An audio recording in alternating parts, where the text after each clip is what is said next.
అదేంటండి, పొద్దున మనం పొలం దగ్గరికి వెళ్తుండగా ఈ మిరప చెట్టుకి మిరపకాయలు చాలానే ఉన్నాయి కదండి. పొలం దగ్గరికి వెళ్ళి వచ్చేసరికి మిరప చెట్టుకున్న మిరపకాయలని ఏమయ్యాయండి? ఒక్క మిరపకాయ కూడా చెట్టుకు లేదు. ఏమో లక్ష్మి, అదే నాకు అర్థం కావట్లేదు. మనం పొలం దగ్గరికి వెళ్తుండగా చెట్టు నిండా మిరపకాయలున్నాయి. తిరిగి వచ్చి చూసేసరికి ఒక్క మిరపకాయ కూడా చెట్టుకు లేదు. ఎవరైనా తెంపుకు వెళ్లారంటావా?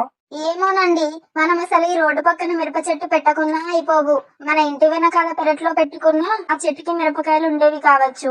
ఈ రోడ్డు పక్క నుండి ఎవరు వెళ్ళారో ఎవరు తెంపుకెళ్లారో నాకైతే అర్థం కావట్లేదండి. మన పక్కింట్లో కాంతమ్మ గారు ఉన్నారు కదా లక్ష్మి, కాంతమ్మ గారిని అడిగి తెలుసుకుందాం.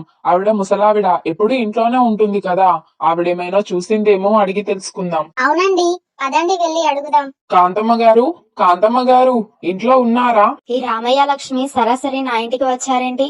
ఆ మిరపకాయలు తెంపింది నేనే అని వాళ్ళకి తెలిసిందా ఏంటి?